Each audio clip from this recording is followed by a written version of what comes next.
உங்களுக்கு எனக்கும் என்ன, எதை ஜபிக்கிறது, எதை கேட்கறது, எப்படி ஜபிக்கிறது என்பதே தெரியவில்லை. ஆவியானவர் பாருங்க ஜபிக்கிறார், உங்களுக்காக எனக்காக அவர் ஜபிக்கிறார், உதவி செய்கிறார். நமக்கு முடியாத நேரத்தில் அவர் உதவி செய்கிறார். நமக்கு நாம் ஜபிக்கும் போது ஆவியானவரும் பக்கத்துல இருந்து ஜபிக்கிறாருங்க. யோசித்து பாருங்க, ஒரு பாஸ்டர் செத்து போனாருங்க, பெரிய பாஸ்டர், கரிஸ்மேட்டிக் பாஸ்டர் செத்து போனார்.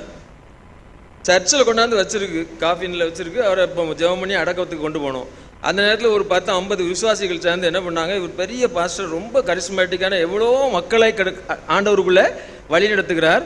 அதனால் நிச்சயமாக நாம் ஜெபித்தோன்னா என்ன பண்ணுவார், கடவுள் இவரை உயிரோடு எழுப்பி தருவார் என்று அவர்களுக்குள்ளே பேசிக்கொண்டு ஒரு ஃபெல்லோஷிப்பாக சேர்ந்துட்டு அடக்கம் பண்ண வேண்டாம், இப்போ நாம் இந்த ஆலயத்தில் வைத்து என்ன பண்ணுவோம், இந்த பாஸ்டருக்காக ஜெபிப்போம் என்று சொல்ல ஆரம்பித்து விட்டார்கள்.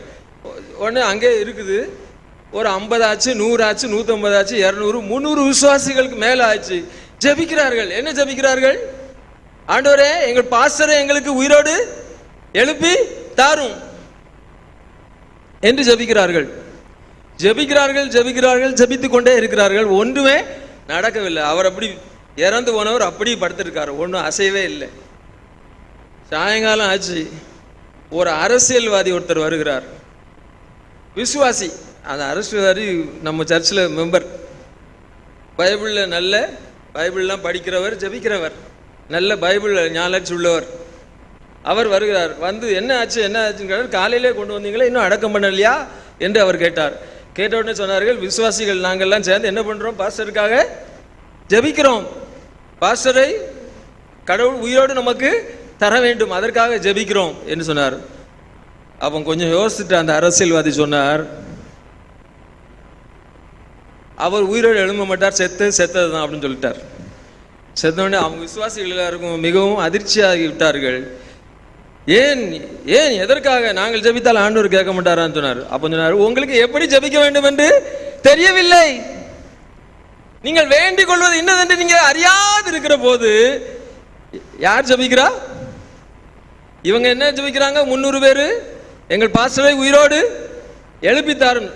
பக்கத்து ரூம்ல பரிசுத்த ஆவியானவர் உட்கார்ந்து ஜெபிக்கிறார். என்ன ஜெபிச்சாரு, இந்த பாஸ்டரோட கதை இதோட, இந்த உலக வாழ்வு இதோட முடிஞ்சு போச்சு, எடுத்துக்கோங்க அப்படின்னு அவர் ஜெபம் பண்றார். விசுவாசிகள் ஒரு பக்கம் ஜெபம் பண்றாங்க, தூய ஆவியானவர் இன்னொரு பக்கம் ஜெபம் பண்றாரு. யார் சொன்னதை கேப்பா? கடவுள். கடவுள் யார் சொன்னதை கேட்பார்? வேண்டிக் கொள்ளு, அவருடைய சித்தத்தின் படி ஜெபிக்கிறாராம். அடுத்த வசனத்தில் சொல்லி இருக்குது, தூய ஆவியானவர் எப்படி ஜெபிக்கிறாராம், கடவுளுடைய விருப்பத்தை அறிந்து அதன்படி ஜெபிக்கிறார். எனவே தூய ஆவியானவர் ஜெபிக்கிறது தான் கேட்பார். அவர் பாஸ்டரை எடுத்துக்கொண்டார், அவ்வளவுதான், அவர் பிழைக்கவே இல்லை.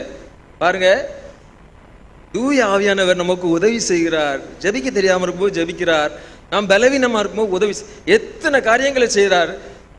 இப்போ யார் தூய ஆவியானவர் உடனே ஜெபித்த உடனே கொடுத்துறாரா? அவரும் தூய ஆவியானவர் நம்மை போல் பிதாவிடம் ஜெபிக்கிறார், கடவுளிடம் தான் ஜெபிக்கிறார். ஒன்றிணைந்து செயல்படுகிற மூவரு கடவுளாக இருக்கிறார்கள். அப்போ நாம் இன்று இந்த தூய ஆவியானவருடைய வருகைக்காக, அவர் நம்முடைய உள்ளத்திலே வருவதற்காக ஜெபிக்க அழைக்கப்படுகிறோம். ஆண்டவரே, இந்த தூய ஆவியை எனக்கு தாரும். தூய ஆவினா ஒருவர் அல்ல, அவர் மூவரு கடவுளாகிய தூய ஆவியானவரை எங்களுக்கும் தாரும், எனக்குள்ளே தாரும், எங்களை தூய்மைப்படுத்தும். தூய ஆவியானவரின் கட்டுப்பாட்டுக்குள் நம்மை அர்ப்பணிக்கும் போது நிச்சயமாக அவர் நம்மை ஆசீர்வதிப்பார்.